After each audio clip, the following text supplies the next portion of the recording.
Bom, prosseguindo, agora vamos ao item 1.3, na página 21.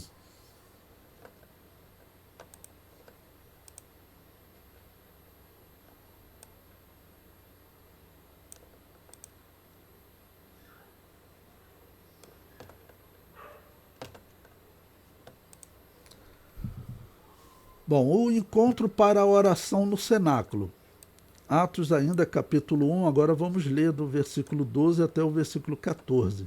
O versículo 12 diz: Então voltaram para Jerusalém, do monte chamado das Oliveiras, o qual está perto de Jerusalém, à distância do caminho de um sábado.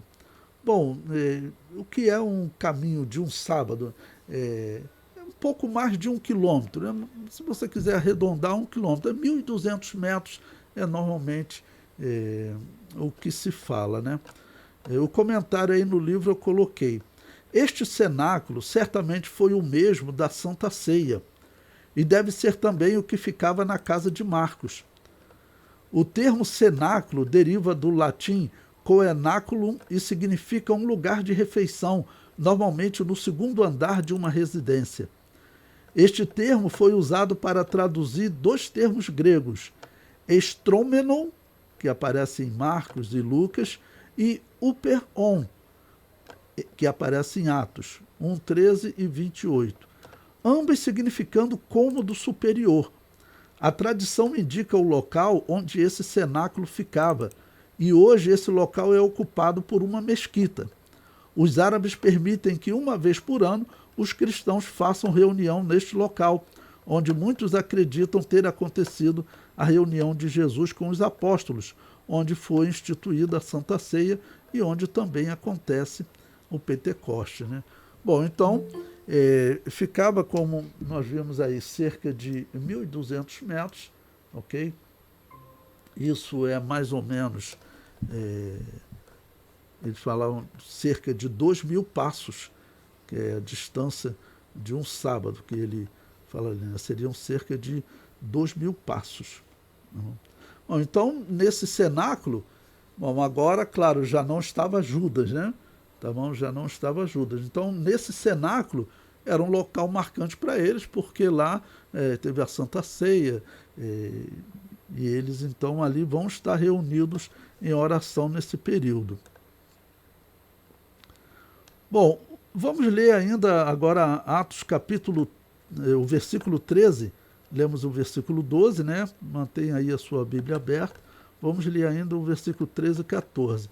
O versículo 13: E entrando, subiram ao cenáculo, onde permaneciam Pedro, João, Tiago, André, Filipe e Tomé, Bartolomeu e Mateus, Tiago, filho de Alfeu, Simão o Zelote e Judas, filho de Tiago. Né? Bom, comentar também esse nome que aparece aí, que vocês viram, Zelote, era um grupo de judeus que havia desde o tempo dos Macabeus, cerca de, que a revolta começou ali, cerca de 200 anos antes de Cristo. Então, desde esse período, havia um grupo que se diziam como zelosos, porque a família dos Macabeus, eles foram zelosos porque o pai deles se recusou a fazer sacrifício ao deus grego Zeus no altar dos holocaustos. Tinham alguns sacerdotes que estavam aceitando fazer, ele não aceitou, e também não aceitou que fizessem sacrifício. O sacerdote que foi fazer, ele acabou matando o sacerdote, começou também uma rebelião, atacou o representante do imperador. Aí vai ser uma revolta, né, que vai ocorrer como a revolta dos Macabeus. Então, por isso, esse nome Zelote eram pessoas que eles eram considerados zelosos. Em alguns casos, né, eles até combatiam mesmo, como foi no caso dos Macabeus, né? Okay? No tempo dos Macabeus. E o versículo 14, ainda em Atos, que diz: todos estes perseveravam unanimemente em oração e súplicas com as mulheres e Maria, mãe de Jesus, e com seus irmãos. Ou seja, é interessante que os irmãos de Jesus eles já apareçam na história tão cedo, né? Porque, vamos dizer, a princípio no ministério de Jesus eles não creram, mas depois da ressurreição, era Maria e apareceu para Tiago, então, eles já estão imediatamente, vamos dizer, participando com a igreja, estão em oração. O termo até usava, perseveravam unanimemente, porque existia uma promessa de Jesus, que algo iria mudar na vida deles. Porque nesse momento, vamos dizer, eles estão assustados e preparados assim para o pior, porque eles sabem que a perseguição vai continuar. A perseguição não parou em Jesus, né? Se eles vão continuar pregando, a perseguição vai continuar. Então, Jesus prometeu uma virtude, um ímpeto, e nós vamos ver se cumprir mais à frente. Então, nesse momento, essa é a razão da oração, né? A virtude que Jesus prometeu para eles iniciarem a pregação. Ok?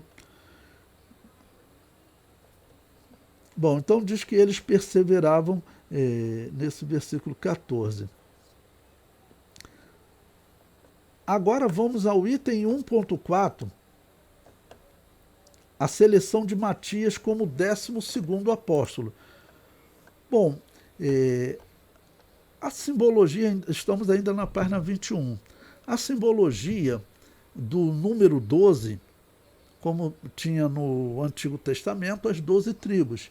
Deus, que é o Criador, ele organizou esse universo, esse sistema solar, melhor dizendo, de maneira que aqui na Terra nós percebemos que existe um ciclo de 12 meses, tá bom?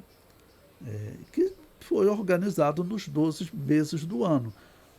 Existe realmente esse ciclo, tá bom? Que é de acordo com a Lua e também com o Sol.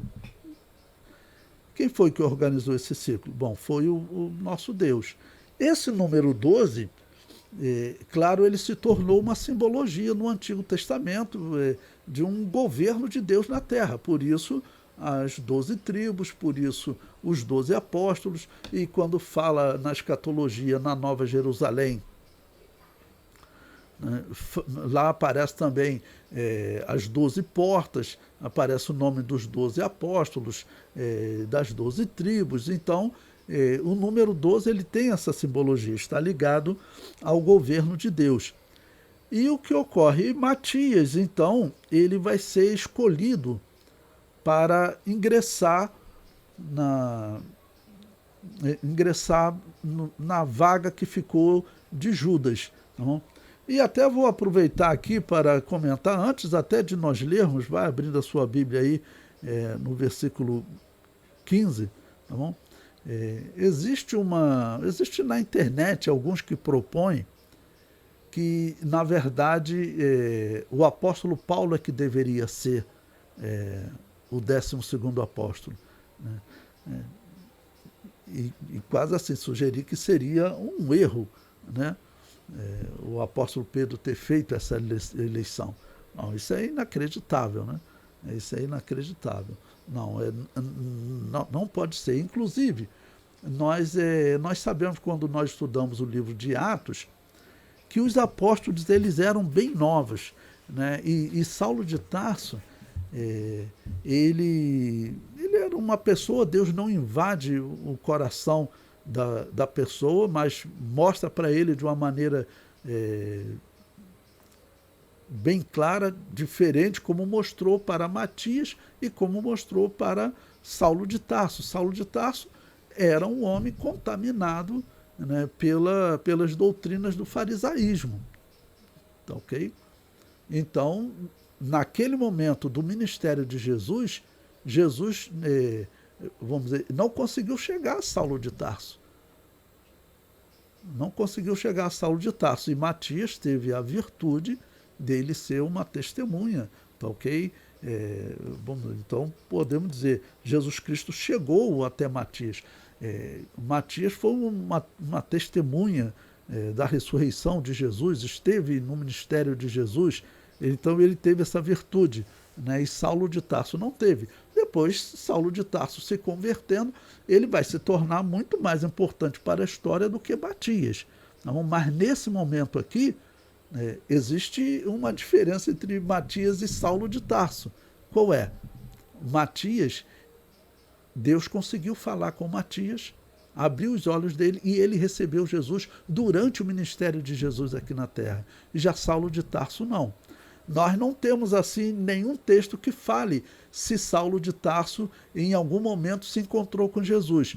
Nós sempre dizemos que isso pode ter acontecido, porque entre os príncipes dos fariseus, né, muito provavelmente estava Saulo de Tarso. Ele era discípulo do grande mestre da época, tá ok? Então ele era uma autoridade, pelo que nós vemos, respeitada no Sinédrio, deveria ser muito respeitado pelo seu conhecimento que ele tinha, mas ele era envolvido com o farisaísmo. Então a mensagem de Jesus não chegou até ele.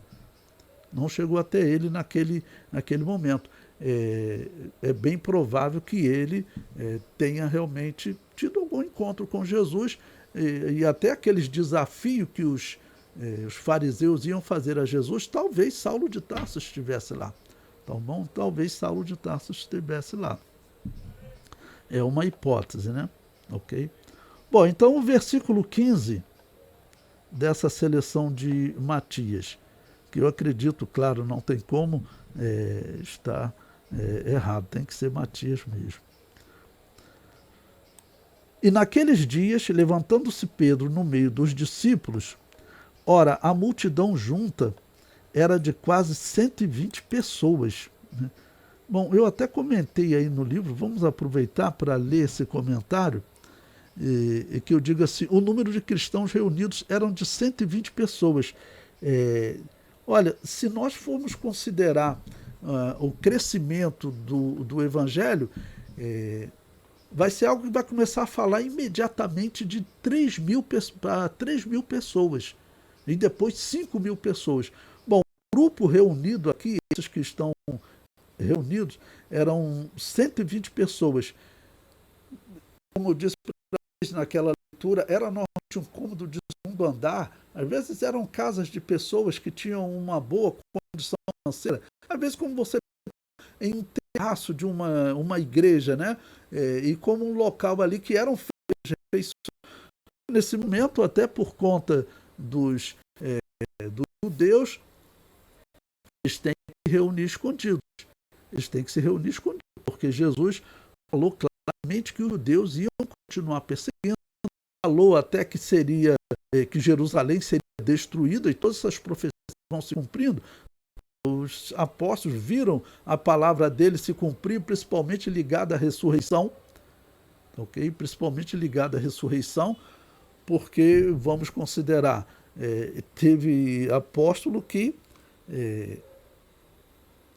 desacreditou mesmo os outros apóstolos falando que ele havia ressuscitado. E até Pedro e João, quando correm, né, para o túmulo, qual era o nível de confiança deles, né, depois que viram Jesus passar por tudo aquilo, confiar que Jesus realmente iria ressuscitar, porque quando nós estudamos os evangelhos, nós vimos que a desconfiança era geral. Eles, a princípio, eles não acreditavam, e nem entendiam falar de ressurreição, morte do Messias. Para eles era algo muito estranho, tá ok? Então, nós vimos que estava até os irmãos de Jesus e Maria, e no total 120 pessoas. O versículo 16: varões e irmãos, convinha que se cumprisse a escritura que o Espírito Santo predisse pela boca de Davi acerca de Judas, que foi o guia daqueles que prenderam a Jesus, porque foi contado conosco e alcançou sorte nesse ministério. Bom, infelizmente, né, a profecia falava mesmo de uma traição, ok? A profecia, desde que foi dito que a semente da mulher seria ferido no calcanhar, já estava indicando uma traição, ok? Já estava indicando uma traição. E Davi também profetizou sobre isso, né? Então eu coloquei até aí no livro uma pergunta que alguns fazem se Judas foi predestinado porque ele traiu Jesus. Infelizmente, irmãos, infelizmente foi uma escolha dele. Não? Infelizmente ele fez essa escolha, porque isso não é algo imposto ao homem. Os calvinistas vão falar aquela coisa horrível que Judas fez isso não, porque Deus predestinou ele a isso. Okay? Deus predestinou ele a isso. Não, isso não é verdade. A criatura de Deus, o que a Bíblia deixa bem claro é que a criatura é livre. Deus diz a todo momento: eis que ponho diante de ti a vida e a morte. Escolhe, pois, a vida para que vá bem. Então, a Bíblia é clara em falar da nossa responsabilidade, da nossa capacidade de dizer sim ou não para o erro, para a heresia, para, no caso ali, a questão financeira, né? Bom, então eu coloquei uma pergunta: por que Judas traiu Jesus? Para os pagãos e os gnósticos que acreditavam em horóscopo, todas as ações dos homens são determinadas, mas as escrituras sagradas deixam claro que o homem ele tem escolha. Então, por isso eu coloquei aí no livro Deuteronômio, capítulo 30, versículo 19. Os céus e a terra tomo hoje por testemunhas contra ti, que te tenho proposto a vida e a morte, a bênção e a maldição. Escolhe, pois, a vida para que vivas, tu e tua semente. Bom, esse termo hebraico ali, se você quiser marcar aí na sua Bíblia, escolhe, estou sublinhando ele aqui, né? Esse termo escolhe, esse termo no hebraico é o termo baixar. Você pode pegar um dicionário e procurar o termo baixar, um dicionário de hebraico, e lá você vai encontrar que esse termo ele significa poder de decisão, livre-arbítrio, né? Você tem o poder de escolher. Essa doutrina que diz que o homem não tem livre-arbítrio, essa doutrina ela é pagã. Eu falo que é pagã, que o calvinismo é paganismo, porque é verdade. 100% dos pagãos defendiam isso, que os homens não têm livre-arbítrio. Isso nasceu aonde? Isso nasceu no horóscopo. Isso nasceu na Babilônia. O horóscopo é sabido. Nasceu na Babilônia. Então, quando você pergunta quais os povos do Antigo Testamento, do mundo antigo, o que eles acreditavam? Só tinha um povo que acreditava no livre-arbítrio, que era Israel. Todos os outros povos, os pagãos, eles seguiam a religião da Babilônia, é o que a Bíblia diz e a história comprova.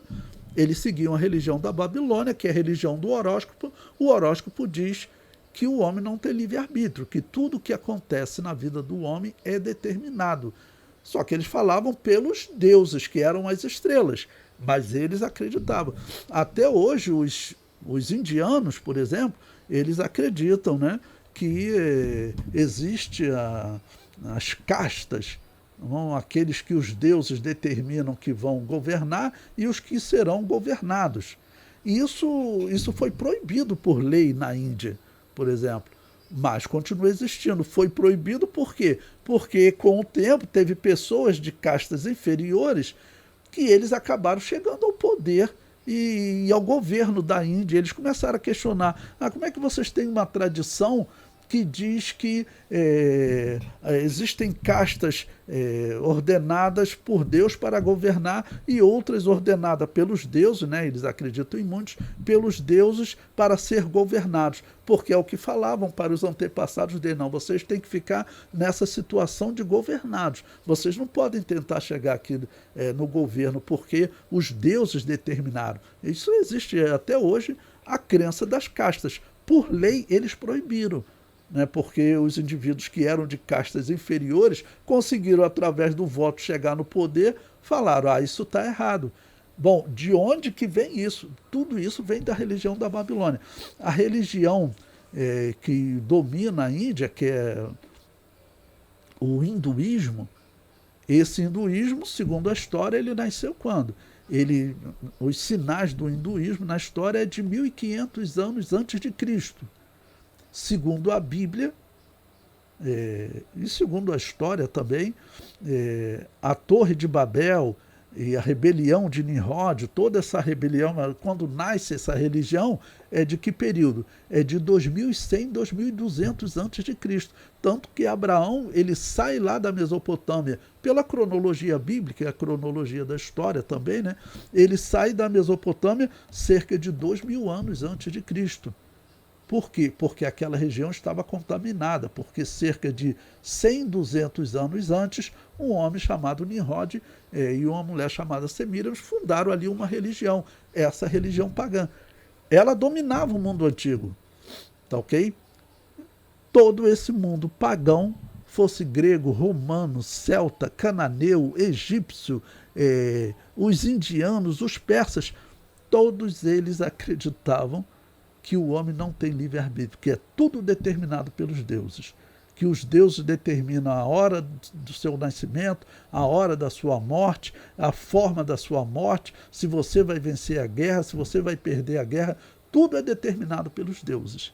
Era o que eles acreditavam. Só o povo de Israel, e até hoje, só o povo de Israel acredita no livre-arbítrio. Tá bom? Só o povo de Israel acreditava no mundo antigo, e das nações eles mantêm acreditando até hoje o livre-arbítrio. Se você perguntar para um judeu por que vocês pregam o livre-arbítrio, ele vai te apresentar exatamente esse versículo que eu coloquei aí no livro para vocês, Deuteronômio 30:19. Ele vai dizer, o nosso Deus nos falou, ele nos falou, escolha a vida. Então é claro que o homem tem livre-arbítrio. E eu coloquei aí para vocês gnóstico, porque eu sempre explico para vocês não serem enganados, né? O gnosticismo, ele tomou a Igreja Católica. E uma das provas é essa doutrina, tá bom? Uma das provas é essa doutrina, porque a doutrina do purgatório, ela era uma doutrina gnóstica. Os gnósticos acreditavam em purgatório. Antes de Constantino organizar aquela igreja para ele, a Igreja de Jesus não pregava o purgatório, é claro que não. Isso vai surgir com Constantino. Eles vão colocar na Bíblia deles, eles vão colocar, no caso, livros que defendem o purgatório, o livro dos Macabeus, não, que tem a defesa do purgatório. A igreja primitiva não usava, nem o povo de Israel utilizava esse livro como sendo inspirados por Deus, porque eles sabem que os Macabeus, eles, por um lado, eles acertaram, mas por outros eles erraram, né? Eles acertaram em não sacrificar o porco que o imperador grego tinha ordenado que deveria ser sacrificado no altar dos holocaustos. Aquilo para Israel era uma abominação, Deus não aceitava, o imperador mandou sacrificar, eles não aceitaram. Tudo bem, criaram uma revolta. Mas em todas aquelas revoltas, acreditamos até que Deus, de alguma maneira, usou para eles protegerem Israel da destruição, porque senão Israel seria destruído. E claro, Israel é uma nação, é diferente da igreja. A igreja é um povo espiritual, a igreja não pega em armas nunca, mas Israel é uma nação. Tá ok? Então, Israel, sim, ele tem direito de fazer guerra porque ele tem um território, né? Em todo esse plano divino de salvação da humanidade, Deus, podemos dizer que ele organizou ele de duas maneiras. Deus tem duas testemunhas aqui na Terra, tá bom? Israel e a igreja. Isso estava profetizado até, como eu já expliquei para vocês, no Antigo Testamento. Levítico 23 profetiza que haveria uma era da igreja, ok? E simbolizada no Pentecostes, na festa das semanas. Então, tinha essa era da igreja profetizada. A igreja, ela dá um testemunho de Deus aqui na terra. Israel também dá um testemunho. Então, Deus, ele escolheu uma nação, essa nação vai servir de modelo para as outras nações, para dizer o seguinte: olha, aqueles, né, que me servirem, né, eles serão abençoados, eles vão se destacar de maneira especial. É por isso que Israel, em menos de 80 anos, você pode comparar com o Brasil, tá bom? Israel, em menos de 80 anos, ele é mais que o Brasil, muito mais. E isso é medido como? Basta dizer que Israel hoje é o país número 1 em inovação tecnológica. Ele ultrapassou os Estados Unidos em 2013. Eu me lembro quando isso aconteceu, foi algo significativo. Eu falei, Israel se tornou a nação número 1 do mundo em inovação tecnológica. Okay? Israel tem mais de 100 prêmios Nobel de cientistas, né, israelenses que ganharam o prêmio Nobel. O Brasil, por exemplo, não tem um. Não dá nem para dizer a posição que o Brasil está em inovação tecnológica. Talvez não deve nem ter ranking para isso.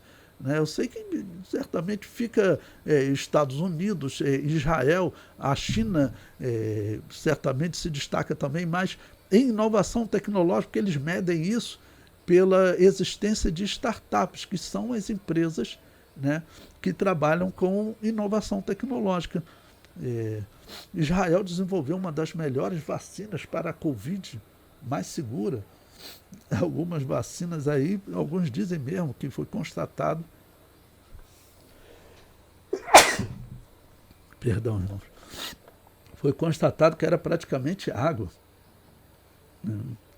Bom, mas Israel é um país que realmente se destaca. Em menos de 80 anos, qual é a diferença? A diferença é que Israel, com todas as suas limitações, eles ainda dizem o seguinte: há um Deus que reina sobre nós. Enquanto o Brasil, o que ele prefere dizer? O oficial da nossa nação é que nós não temos Deus oficial. O Brasil, ele se declara um Estado laico. Um Estado laico, nós não queremos ter um Deus reinando sobre nós. Isso é significativo. Isso é significativo. E aí você consegue perceber por que Israel se desenvolveu tanto. O fato de Israel dizer que existe um Deus que reina sobre ele é diferente de Brasil, até outros países como Estados Unidos, que também se diz um Estado laico. Então, Israel, um país pequenininho, já ultrapassou os Estados Unidos. Olha o tempo que Israel existe, olha o tempo que os Estados Unidos existem. Olha o tamanho dos Estados Unidos, olha o tamanho de Israel. E se é o país número 1 em inovação tecnológica, será o país que vai dominar o mundo um dia. Por quê? Ainda mais na fase que nós estamos vivendo. A inovação tecnológica, ela faz você ganhar em um segundo o que uma pessoa... Vou pegar um extremo, né? O que a pessoa que trabalha com algo bem inferior, né, tecnologicamente falando, em termos de avanço tecnológico, às vezes vai levar um mês para ganhar. Pense, o indivíduo que produz, por exemplo, um programa de computador, ele pode... compara ele com uma pessoa que tem que produzir uma peça de automóvel. Ele tem que produzir aquela peça ali 1000 vezes para vender as 1000 peças. O indivíduo que faz um programa de computador, ele coloca para vender, e esse programa de computador, ele, sem fazer nada, ele pode vender esse programa para 1000 pessoas em 1 hora, em 1 segundo. É um exemplo da inovação tecnológica. Então, o mundo da inovação tecnológica, as pessoas estão lucrando muito mais, tanto que está essa batalha agora, né, pela inteligência artificial, né, em que A China parece estar dando um salto, fazendo uma inteligência artificial mais barata e mais inteligente que a das americanas, do chat GPT, e aí os Estados Unidos estão dizendo que vai investir bilhões para poder fazer uma outra inteligência artificial melhor do que a chinesa. É, também o Elon Musk diz que está fazendo uma inteligência artificial também. Isso é o quê? A inteligência artificial é exatamente o ápice da inovação tecnológica. Tá bom? É o ápice da inovação tecnológica. Então, tudo isso está demonstrando que quem dominar essa inovação tecnológica vai dominar o mundo. Então, você está entendendo o salto que Israel está dando.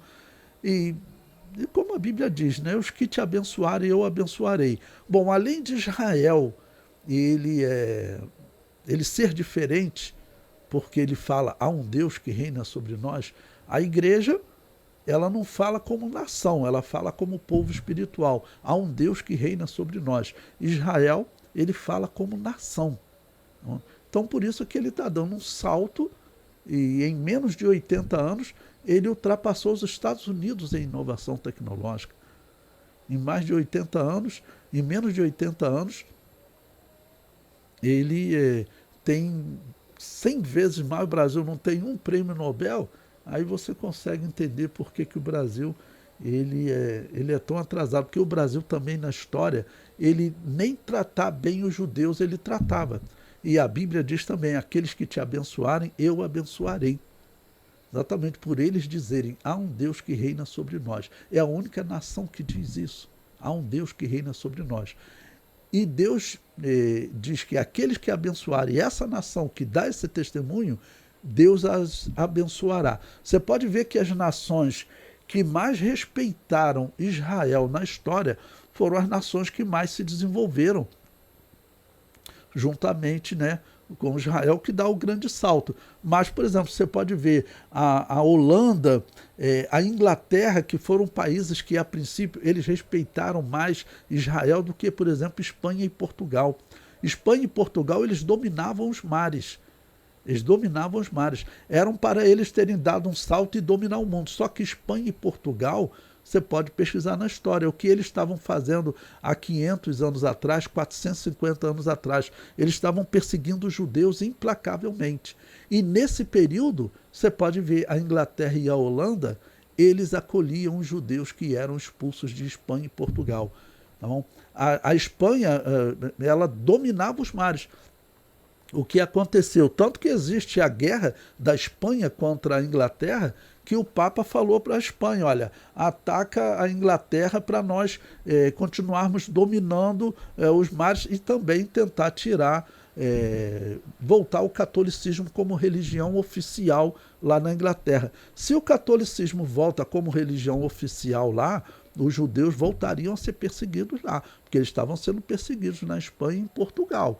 Estavam sendo obrigados a servir no catolicismo, aceitar o batismo católico, ou botar, ou viajar, né, sair para os Estados Unidos, para outro país. Tá bom? Mas em muitos casos teve judeu que falou assim, então tá bom, nós vamos viajar, vamos fugir, vamos pegar um barco, vamos embora para alguma terra. Mas as autoridades católicas iam lá no cais para não, para entrar no navio você tem que aceitar o batismo católico, senão você não viaja. Aí teve judeu que, para escapar, eles tiveram que aceitar o batismo católico, né? Tiveram que receber o batismo da Babilônia apocalíptica, né? Mas mesmo assim teve gente que não quis. Tinha casos de pessoas que preferiam cometer suicídio porque quando você aceitava o batismo católico, você estava negando, né, o nome do Deus do Antigo Testamento. E para os judeus, eles não aceitavam isso de jeito nenhum. Tá ok? Bom, então o termo baixar, ele representa isso nesse texto de Deuteronômio 30:19, capacidade de escolha. Tá bom? Então o povo de Israel é esse exemplo, porque é uma nação que também defende o livre-arbítrio. Tá bom? Bom, prosseguindo a leitura de Atos, agora o apóstolo Pedro, no versículo 18, ele vai explicar o que aconteceu com Judas, tá bom? O que aconteceu com Judas, que deveria ter então o seu bispado substituído agora, né? Versículo 18. Ora, este, né, Judas, este adquiriu um campo com o galardão da iniquidade, e precipitando-se rebentou pelo meio, e todas as suas entranhas se derramaram. Bom, o que o apóstolo Pedro está chamando aqui de galardão da iniquidade? Tudo indica que o apóstolo Pedro está falando, porque João disse no Evangelho que ele, infelizmente, roubava das ofertas, né? Esse, né, seria o galardão da iniquidade que ele teria comprado, né? Provavelmente incluía também o valor que ele ganhou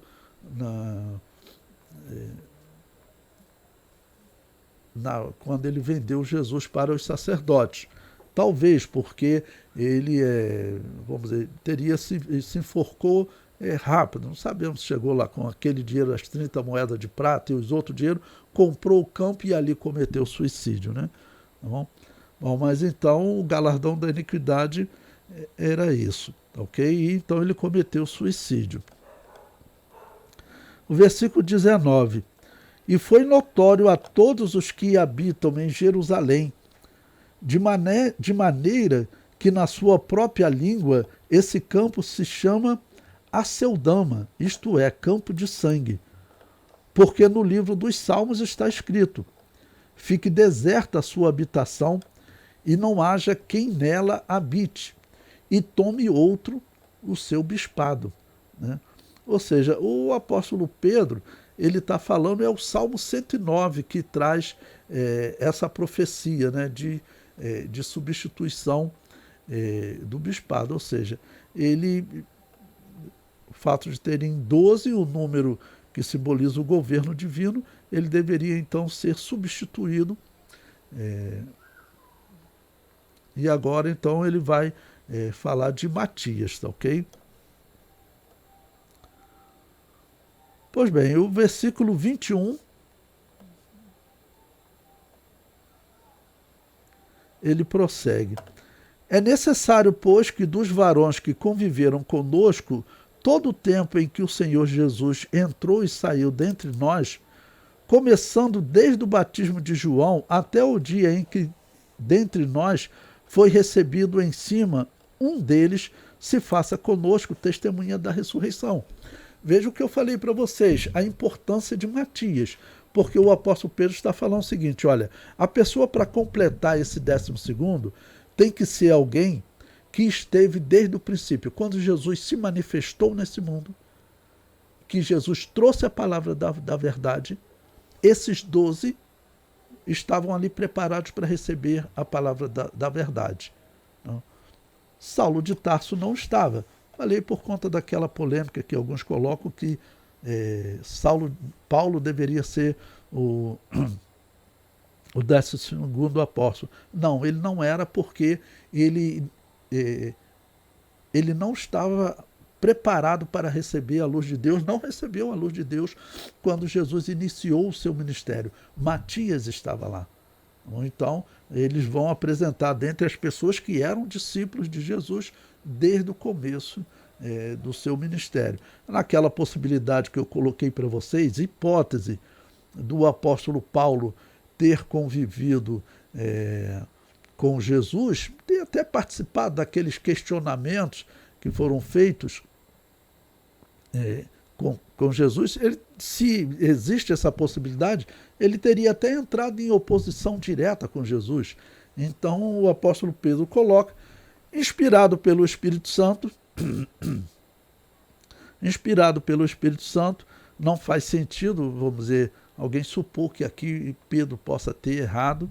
Isso é coisa de liberal teológico, isso é coisa de protestante reformado, eles que desenvolveram o liberalismo teológico, né? Eu considero sem sentido. Tá bom? Então tinha que ser Matias mesmo. Então aqui ele começou, tá bom? Ele começando desde o batismo de João, desde que Jesus foi batizado, até o dia em que dentre nós foi recebido em cima. Ou seja, participou de todo o ministério de Jesus. Ok? Participou de todo o ministério de Jesus. Né? E Saulo de Tarso, na verdade, não participou. Né? Ainda existe a hipótese, pode ter acontecido, dele ter feito oposição, ter dialogado com Jesus em oposição. Agora o versículo 23, Atos 1, 23. E apresentaram dois, José, chamado Barsabás, que tinha por sobrenome, o Justo, e Matias. E orando, disseram: Tu, Senhor, conhecedor do coração de todos, mostra qual destes dois tem escolhido. Interessante ele usar aqui a expressão, né? Conhecedor do coração de todos, porque essa expressão mostra o que é o reino de Deus, né? Todos nós só vemos o exterior, né? O porquê cada um está fazendo isso ou aquilo, porquê cada um está estudando a palavra de Deus. Acredite, existem pessoas que às vezes estudam por algum interesse, só de ter uma profissão. Nas seitas é assim. Existem seitas aí que estudam a beça. Né? A Babilônia apocalíptica, lá o padre tem que estudar muito mais do que nós estudamos, aí 4 anos de teologia. Eles têm que estudar muito mais tempo. Então o estudo das Escrituras para eles é muito mais longo. Mas, quer dizer, estudam por outro motivo. Então, o conhecedor do coração, né? Deus sabe realmente quem estava com Jesus e qual era o sentimento dele a todo momento. Tá, ok? Por que nós trabalhamos no reino de Deus? Por que nós fazemos isso? Então, o conhecedor do coração. Porque se fosse falar de testemunho, os dois dariam um testemunho igual, vamos assim dizer. Mas Deus conhece o coração também, ele faz distinção. Ele faz distinção, né? E só ele consegue ver. Então, no versículo seguinte, versículo 25, ele diz: para que tome parte neste ministério e apostolado, de que Judas se desviou para ir para o seu próprio lugar. Ou seja, Judas se desviou, foi uma atitude dele, não é Deus que determina. Ele se desviou, está indicando uma decisão dele. O versículo 26, e lançando-lhe sorte, caiu a sorte sobre Matias, e por voto comum foi contado com os 11 apóstolos. Né? Ou seja, eles concordaram com aquele lançar sorte. Não tem nada de errado no lançar sorte. Então, foi o método que eles escolheram ali para Deus indicar quem eles deveriam escolher. Ok? Bom, na história da igreja, falando um pouquinho sobre esse Matias, é dito que ele se destacava entre aqueles que estavam com Jesus desde o princípio, tanto que ele teria sido escolhido entre os 70, tá bom? Escolhido entre os 70. E aí, eu tirei aqui para vocês também, separei um trecho que Eusébio de Cesareia, em sua obra História Eclesiástica, ele fala sobre isso. Ele diz: e um documento ensina também que Matias, o que foi juntado à lista dos apóstolos em substituição a Judas, e o outro que com ele teve a honra de disputar a sorte, foram dignos de serem dos 70. Não? E ainda diz mais sobre Matias. Matias ensinava para a carne combatê-las e abusar dela sem consentir-lhe nada para o prazer, ou seja, sobre mortificar a carne, né? e para a alma fazê-la crescer mediante a fé e o conhecimento. Isso, pois, seja o bastante sobre aqueles que, se na época mencionada empreenderam a tarefa de perverter a verdade, extinguiram-se, contudo, por completo, em menos tempo do que leva para dizê-lo. Não? Então, é interessante que fica um testemunho, ele não aparece nada do que ele pregou no livro de Atos. O livro de Atos, ele realmente se dedicou mais ao ministério de Pedro e de Paulo, mas, segundo a história, os discípulos saíram pregando o evangelho, não, por diversos países, ok? E